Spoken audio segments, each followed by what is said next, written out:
What's good, guys? So today we are in Belgrade, Serbia,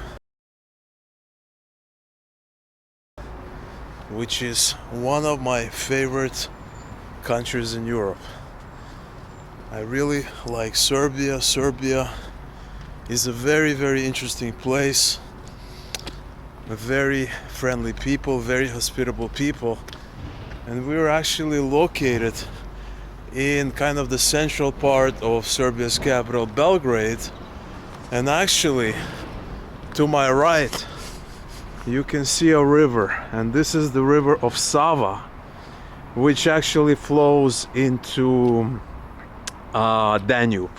So on the other side you have Danube, they kind of flow together, and so this is almost like Danube, which is a very famous, very well-known river here in Central Europe. It also flows into Budapest as well, so it touches upon many different cities here in Europe.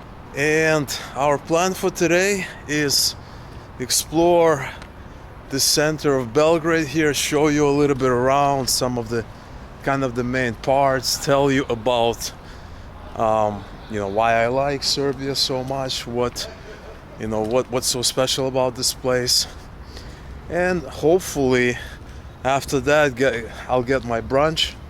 I'm trying to find the best burger here in Belgrade, and I think I found just the place. I'm gonna be trying it out later today as well. Now this neighborhood right here is actually called Dorćol. This is a part of Dorćol. There's like another part that we're gonna go in a little bit, and it's kind of like a little historic neighborhood here, very beautiful. And in the other part of Dorćol, they're gonna have nice little coffee shops, really nice atmosphere. And actually this is not my first time here in Serbia, as you probably might have guessed. I've been here twice before. The first time I was here was back in 2012, so like 10 years ago. That was the first trip, and I stayed for maybe a week, maybe 2 weeks, not a lot. And then I came back in 2015, and that's when I stayed for like 4 months, something like that. And during that second trip I was able to kind of connect with people more. I trained jiu-jitsu, I made some friends. I really had kind of a proper immersion into the culture. I wasn't just some passerby tourist, just wandering around. And it was fun. It was good times. And now I'm coming back 7 years later, and I also want to check out the area where I stayed last time to see what it's like, because it's in a different part of the city. And so here's this part of town. You got these outdoor coffee shops, you got a pedestrian street, you got really nice buildings with beautiful balconies, as you can see, but you also got these old kind of communist looking buildings. Here's another kind of old school, older building. So it's a patchwork, right? It's a patchwork. It's kind of like Warsaw in a way, but it's obviously very different than Warsaw. Now, when I first landed here on this trip, my first thought was like, this city reminded me of Buenos Aires. Okay, beautiful city, capital of Argentina. Very beautiful city if you've ever been. And so it has that kind of feel to it. A lot of these older buildings, some communist building, minus the communist buildings, of course, if you ignore that. But what's special about this place is that it has this kind of southern feel to it. And what I mean by that is you got these outdoor coffee shops, you got great nightlife, you have really, really good food, very, very rich, lots of meat. Same with Argentina, lots of meat. And so you have that feel where, you can go out in the evenings, have a good time, enjoy yourself, really nice hospitality. And I guess that's applicable to the Balkan region as a whole, in a way, but especially here in Belgrade as well. So as you can see, like this whole street right here, they got just these outdoor tables. Looks like some supermarket deli over there. Really, really beautiful. Very, very cool city. Once you kind of walk around and kind of get used to it. Here you got a little square with some exhibits here. And the thing with the language here is that sometimes they write it in Cyrillic, sometimes they write it in Latin. I think they're moving more towards Latin, if I'm not mistaken. Actually, as you can see, that's Cyrillic right there. This right here is Latin. And we got Voivoda Vuk, 1880-1916. So if you can read Cyrillic, you'll be able to read what's written here. It says Dani Spobode 2022. And in terms of the language, it's very similar to Russian, I would say. I think it's more similar to Russian than to Ukrainian, whereas a language like Polish is more similar to Ukrainian than to Russian. And so I think when I was living in Lithuania, I met a Russian-speaking guy, a Lithuanian guy who did business here, and he told me that you will be able to learn Serbian after like 3 months with like intensive study. And I think like a lot of words are the same. So like the word da is yes, it's the same in Russian, same in Serbian. So that you don't really need to adjust. But funny thing is, when I came here, I'm saying tak a lot, right? Because that's Polish for yes. So I'm saying that a lot. And so that's a good thing. And a lot of words, like if you know Ukrainian, you know Russian, you can understand a lot of things. So they're very, very similar. And so I've been like getting menus here in Serbian. For the most part, I can understand it. Now, reading is one thing, obviously. Understanding the spoken speech is an entire different thing, as always, is in any language. And so that's, obviously I cannot understand what's being spoken. I can understand what's being written. And so here you have some signs, as you see, that's in Cyrillic right there, very obvious. You have that's in Cyrillic. And so it's kind of a mix and match. I think officially it's both Cyrillic and Latin. So it just depends, I don't know, depends on the policy or something. Depends on what they want to do. We got a nice pedestrian street here. Beautiful pedestrian street. People are kind of chilling, walking around. It's kind of a cloudy day today. It's like 12, 13 degrees, kind of chilly. And it's worth mentioning that my first trip here was in the winter, and my second trip was in the summer. And of course I prefer the summer. Summer is when this place truly comes alive. It's when it truly shines. And it's very, very hot here in the summer. It's not uncommon for it to be like 40 degrees. I think when I arrived, it was like in August, and I stayed for like 3-4 months, so I caught like the peak of summer. And then I continued to stay onto the fall. And so I caught that summer, that 40 degrees, and then it was like colder. And September was really nice. So summers here are off the hook. It's beautiful, every day is sunny. Just gorgeous, gorgeous days here. Yet another pedestrian street, lots of outdoor tables. You got kind of an older building, and then you have that thing over there, which doesn't really fit, and then you have this thing, which doesn't really fit. Beautiful, beautiful building here. It looks like it's been kept in a relatively good condition, which is nice.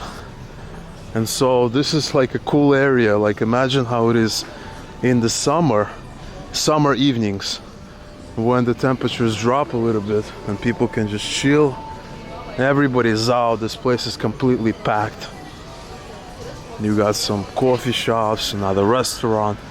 I really, really love this kind of feel. You know, I'm definitely more of a kind of a southern person at heart. And look at that beautiful communist era building. And it's looked like cultural center of Belgrade. Yeah, what else can it be, right? And this street right here, from there to there, this is the biggest kind of the main pedestrian street here. You know, this is the street where, you know, people meet up, they hang out, lots of stores, lots of shops. And it's called Knyaz Mikhailova, which means Prince Mikhailova. Knyaz is, it's like in Russian, Knyaz, which means prince. So this is a very, very cool street. Lots of beautiful architecture. Check out that balcony over there, huh, guys? I know you love those balconies. Very, very awesome.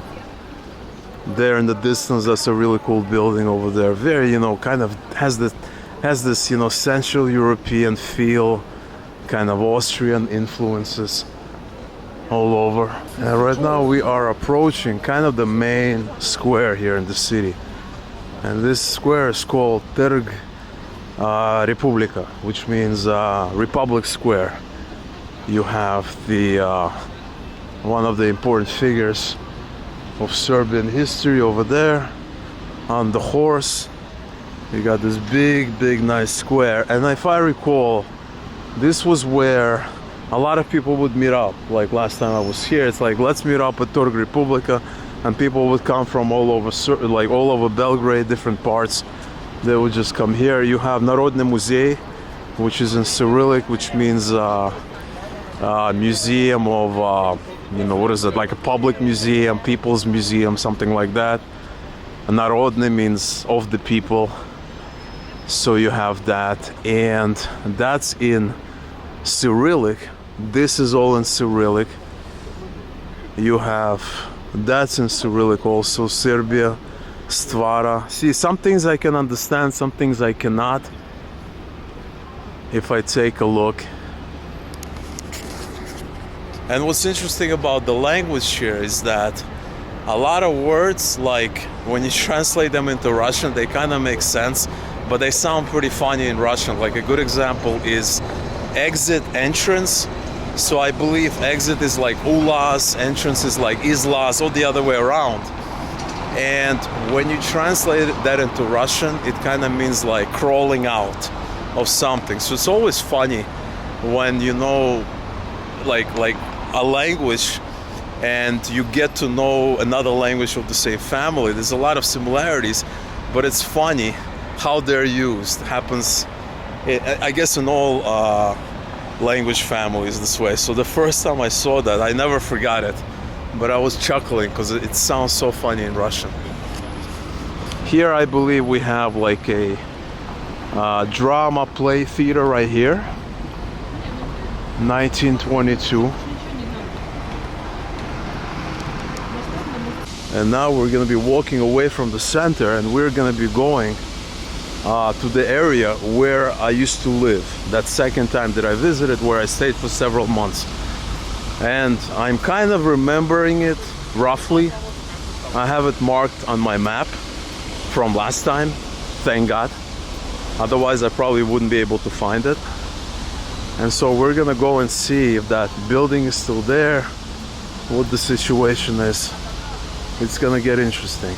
And as I was walking towards my old apartment, I passed by the street, and this is also a very kind of well-known street here. It's called Skadarska, and it's, as you can see, cobblestone, and they got all of these restaurants here.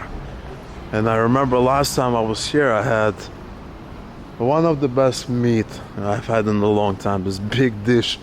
They gave me like a kettle, like a whole pot of meat, and I was eating that meat for like 2 hours, and I still did not see the bottom of that pot.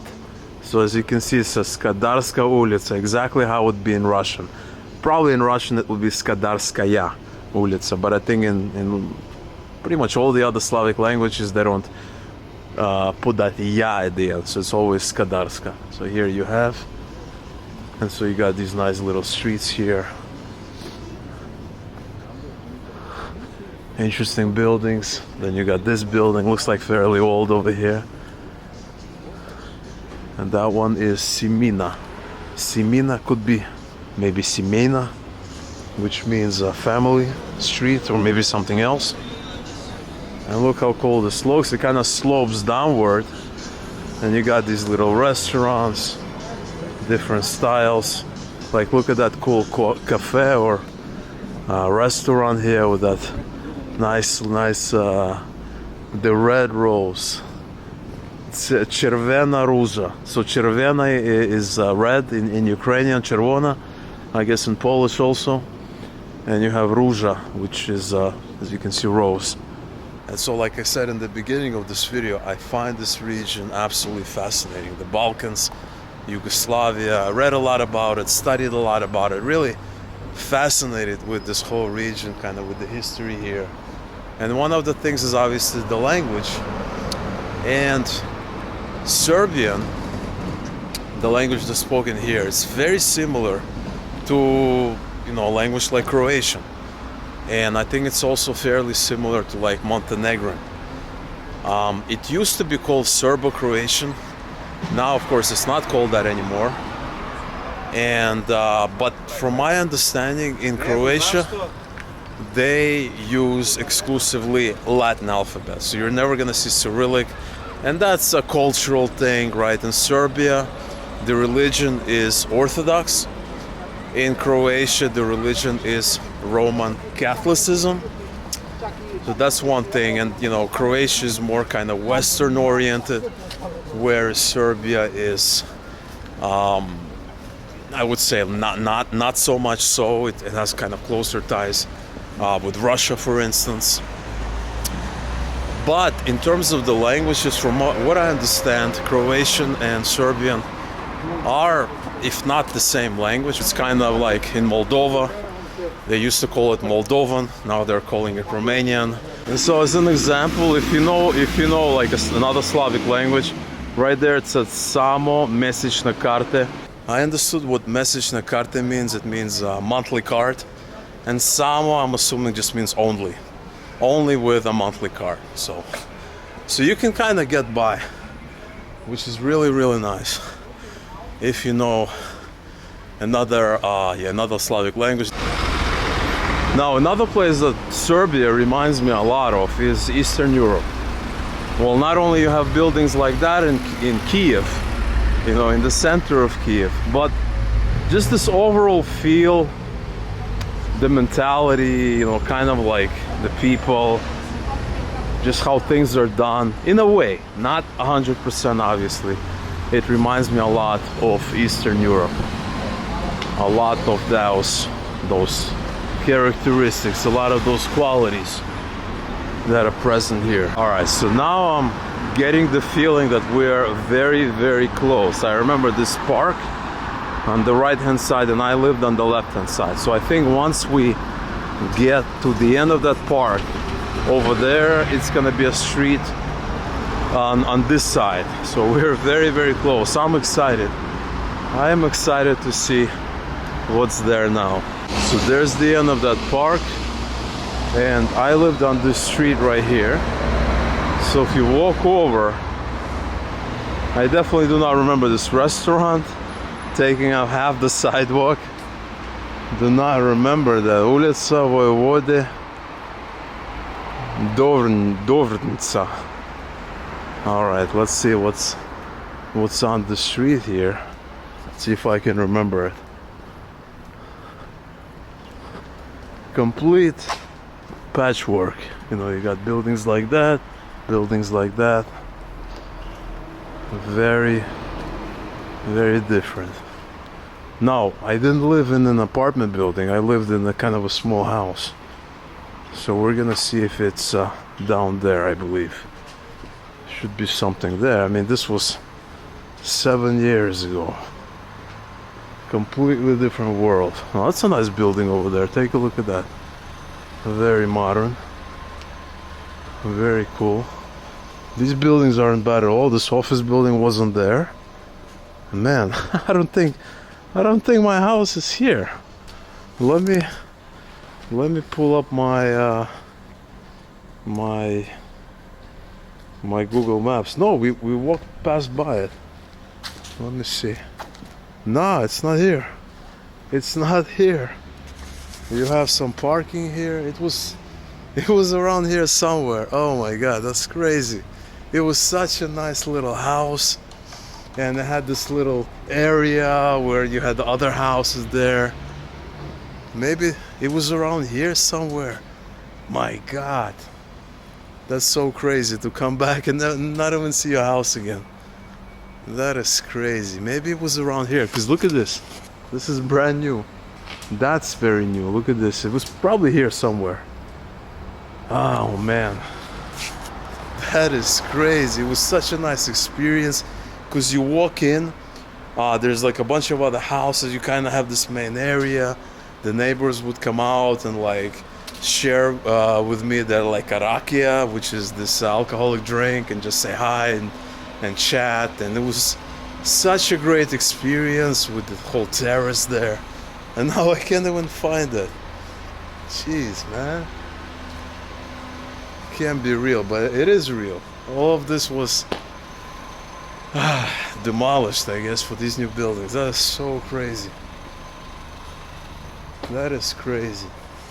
But yeah, I mean, honestly, I kind of like those balconies. They kind of look interesting, you know. Kind of, it's not Warsaw style. Those balconies are really cool. And so I lived on the street, very quiet street.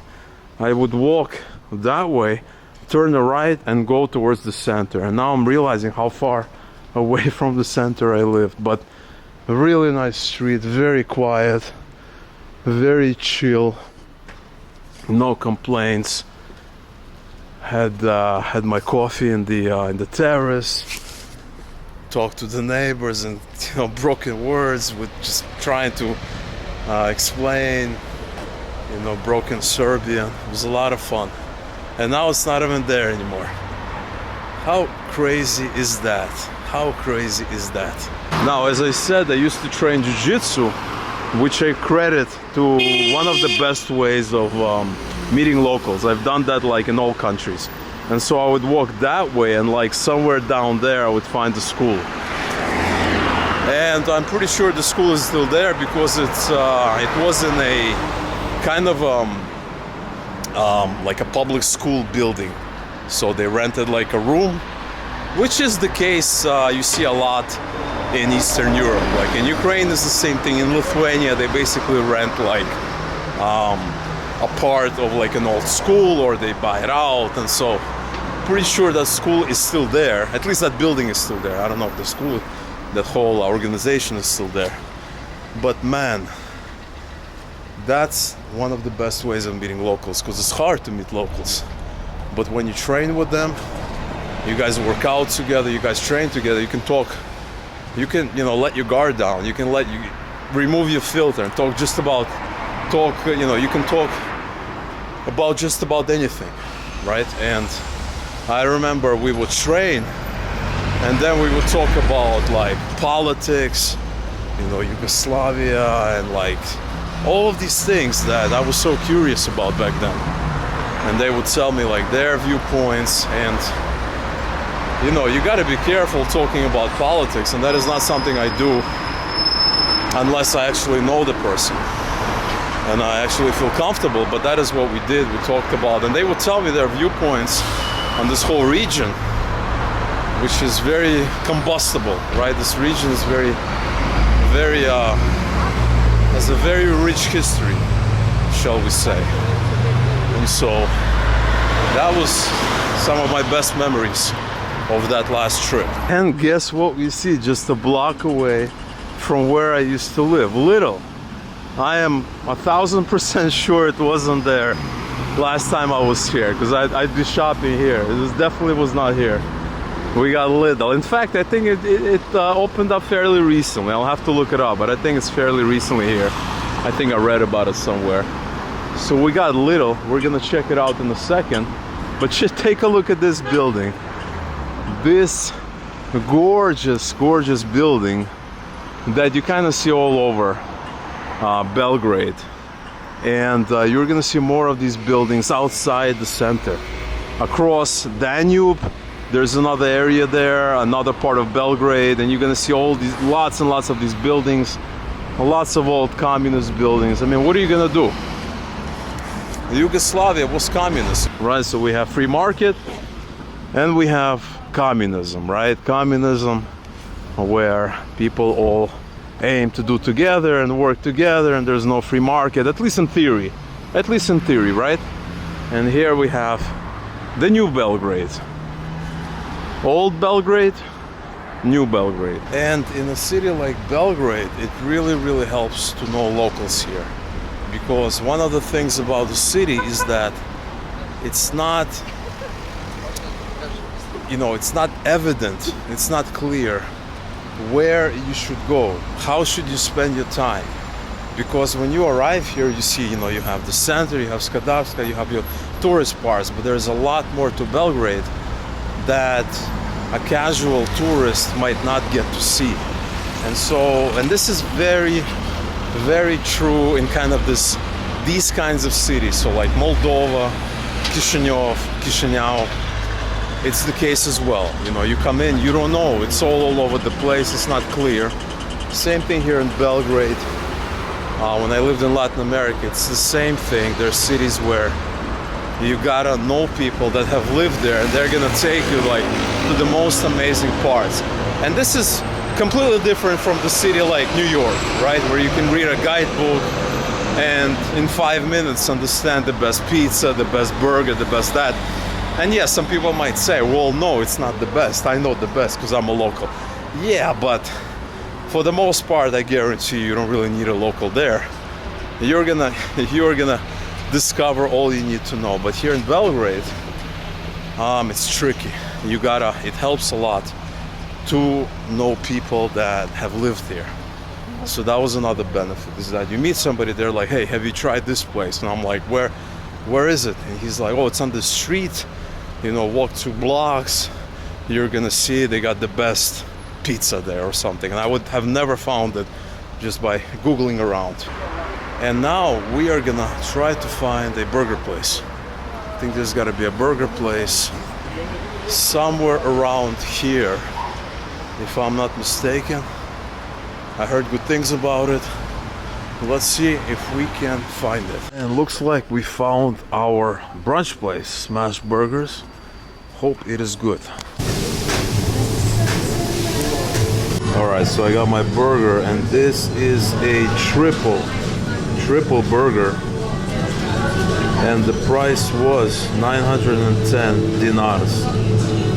And roughly it's like 1 to 120, so $1 is 118 dinars. If you divide it by 100, you get the approximate price. It's a little bit less than $9, so like $8 something with some fries. Well, let's go and see what it looks like.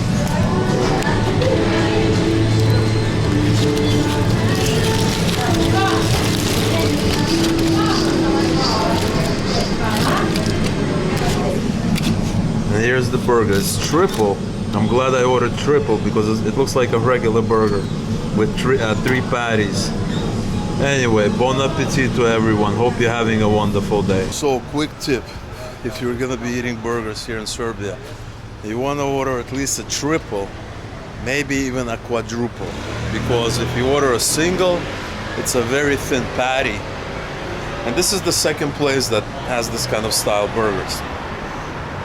So I got a triple, and I was like worried for a second. Wait a second, am I gonna be able to finish it? But then it comes out, it's just a regular burger, even like smaller than I'm used to. Because if I ordered like a double in Poland or Ukraine, it would have been enormous, especially in Poland, where all the portions are just enormous. So, but the burger was pretty good. It wasn't not bad. It's kind of got this like Five Guys, kind of this New York, this one of these new burger chains that opened up in New York style.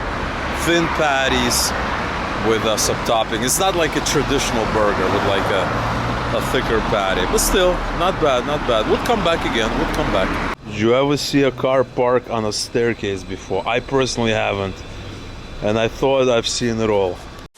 Now today we are exploring a very nice historical neighborhood here in Belgrade that's called Dorćol.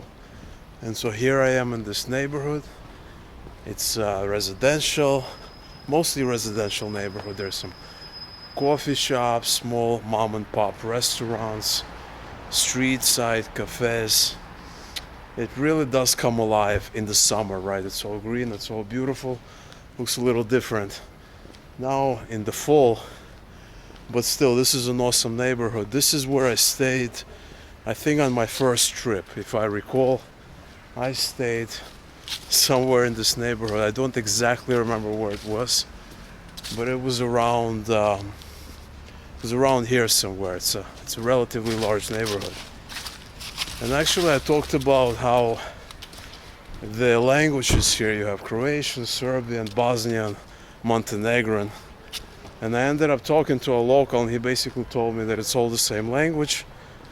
There's like maybe one, you know, like I don't even say differences. There's some, you know, some people say it one way, other people say it this way, but for the most part it's exactly the same language. And the reason everybody has their own language is purely politics. That's kind of what he told me. He told me that you can recognize if somebody is from Croatia within like 1 minute of talking to them. The accent, maybe they're gonna say some words differently. And that reminded me is that it's the same thing with Russian. You can recognize within 1 minute of talking to somebody if they're from Russia or Ukraine. It's the same thing. There's the accent. They might say a couple of words differently. And also the guy told me that the difference between American English and British English, it's bigger than the difference between Croatian and Serbian and Montenegrin and Bosnian and all of these other languages. And so in terms of the former Yugoslavia, only Slovenian is fairly different. It's still similar, but it's fairly different. Everything else, they're pretty much very, very similar in terms of language, and I was very, very fascinated by this. Now today I want to try something local. I want to try some local cuisine. They got great barbecue, that type of food, like very meat heavy. So we're gonna be trying something local. I'm done with burgers. I got my fix. I don't know what it is with me and burgers. I always go for burgers in a new place, but we are gonna be trying something local. I can get my burgers elsewhere. Alright, so this is the place. They got the menu over there. So I ended up getting the punjena pleskavica over there. And they got different sauces. This is ketchup, senf. I don't even know half of these, but you can understand if you can read Cyrillic or speak Russian. So here are the sauces. I guess you can add them later. And this says бесплатный, which means free. Приложи, I guess additions maybe. But this I can understand. And I guess these are all paid, right? 120, 40, 100 dinars. Now check out this beast. Look at that. I had no idea what I was ordering.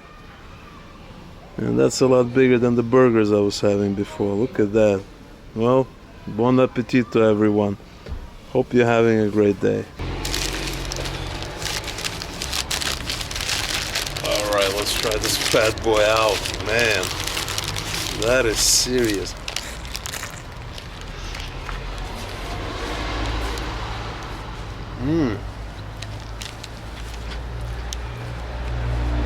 Really, really good. It's got some kind of cheese inside, so that is serious. Really, really good. Very, very good. True Serbian food. That's gonna be hard to find elsewhere. Well, there you have it. Killed it. Absolutely delicious. Huge. Good portion. Really good. And it's worth mentioning that this place is always has people coming in and out.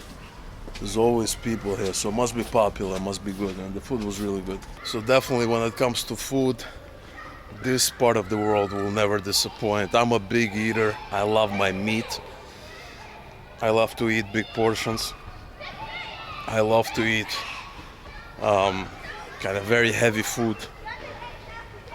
Not every day, but maybe once a week, and you will definitely find it here. But it's also important to mention that they have, I've been seeing a lot of vegetarian options, vegetarian food, kind of this organic food places all over the place. And so if you're into that, they have it there.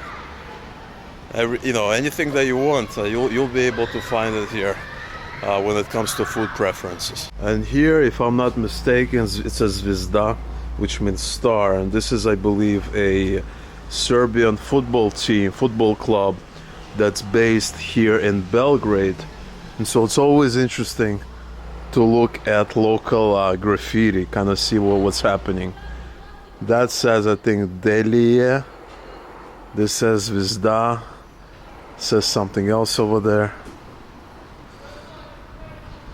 Very interesting. You kind of get a feel. Heroes over there. And there it says Naš je bratko Mladić Patko. So it means, I guess, our brother, and that's the name of someone. Heroes. Judging by all the expensive cars parked up front here, this must be a fairly happening place over here. Mia Dorčol. I guess that's what it says. Dorčol is this neighborhood right here. And this is an A-class office building. Looks really nice, actually. And look at this. Very, very cool building. Now, when you look on the map, and you will find Serbia there, you may be surprised, or not, but Serbia is a relatively small country when you compare it to neighboring countries such as Romania, compared to Poland, compared to a bunch of other countries, to especially countries in Western Europe, Germany, France. Serbia is a relatively small nation, but it wasn't always like that. At one point in time, it was part of Yugoslavia, which included Slovenia, Croatia, Macedonia, now called North Macedonia. It included Montenegro, Bosnia-Herzegovina. And so this was this big nation.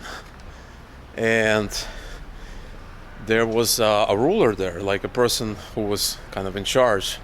His name was Tito. And he was able to kind of keep all of it together by kind of downplaying nationalism that was kind of popping up every now and then. And after he died in 1980, you had these kind of return of these nationalist forces. They wanted their own, countries wanted their own nation, wanted independence. And Slovenia is pretty much the only country that was able to leave Yugoslavia peacefully. And I think they left separated in like 91, 92.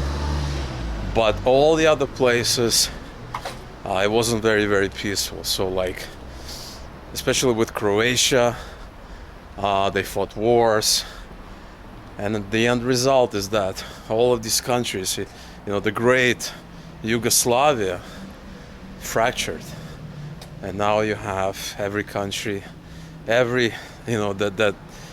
state that was part of Yugoslavia is its own country, with its own language, with its own, its own everything, its own government, etc., etc. Croatia and Slovenia. So Slovenia entered the EU first, I believe. Slovenia is the richest of all the countries. Then Croatia is the second.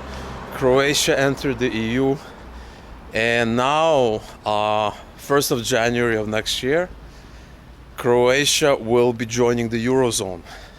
And they're also going to be entering the Schengen zone. And Slovenia is already part of the Eurozone as well as the Schengen zone. And so you have two countries that kind of joined EU, you know, this new union of former Yugoslavia.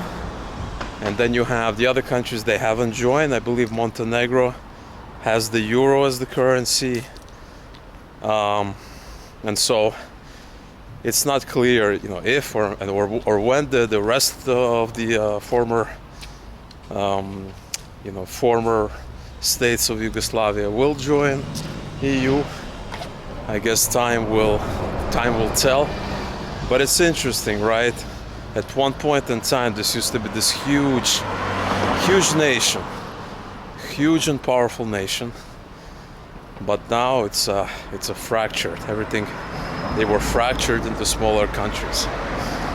That's a pretty cool mural right there, don't you think? I don't think I've ever seen something even similar to that. And here you have the great river of Danube, which essentially borders Belgrade. Here on the other side, it's just Serbia. Belgrade ends here. And there in the distance, it looks like we have an island there. And so to the left, we have the river of Sava. And I'm actually staying on the other side of this kind of peninsula, if you will. I'm staying on the other side, so I have a view of the river Sava. And then down there in the distance, we have the continuation of Danube. And this river is one of the biggest in Europe. That, you know, it continues on, and it goes into Budapest and also a bunch of other big cities. So very, very famous river here. And it looks pretty big. We got some swans there. Very, very beautiful view over here. And they got a little kind of road here, a little walkway here for the people running and whatnot. Very nice, with kind of the sun peeking out. Very, very nice view here. And today we are in a very, very traditional place. It's called Sarajevski Tradition and Wine. We are not drinking wine, but we are trying this Shish Kebab XL.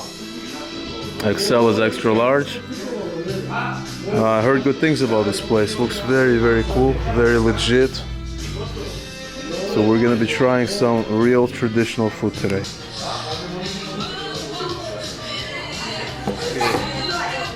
Voila.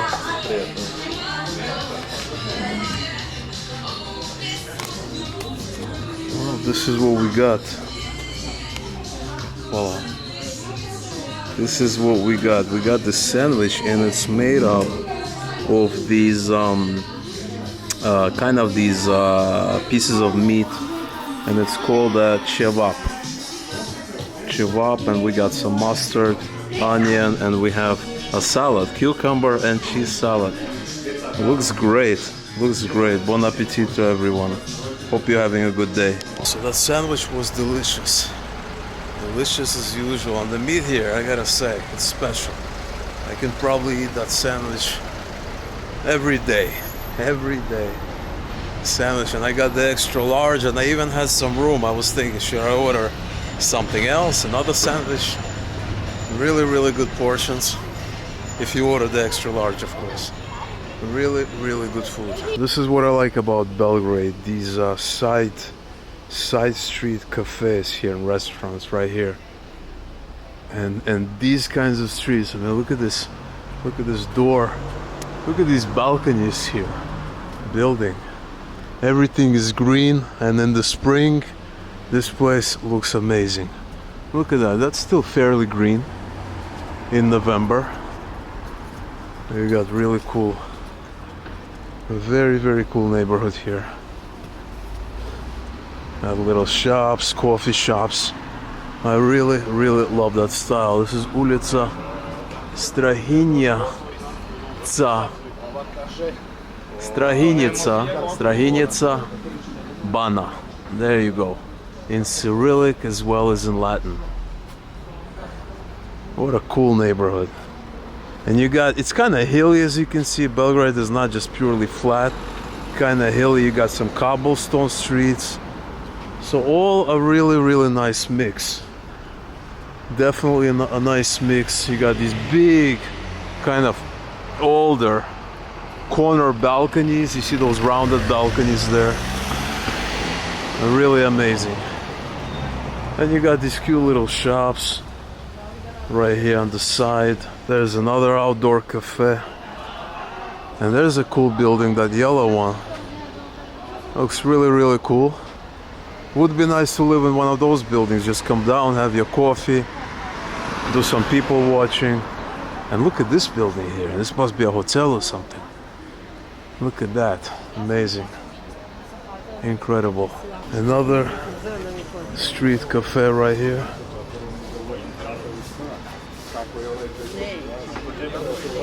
And so when I first arrived here, I immediately thought, looking at all these side cafes, I thought the city reminded me a lot of Yerevan, the capital of Armenia, which is one of my favorite cities in the world. Just amazing city, amazing country. And that city is very similar. It has these kind of narrow streets, has these side,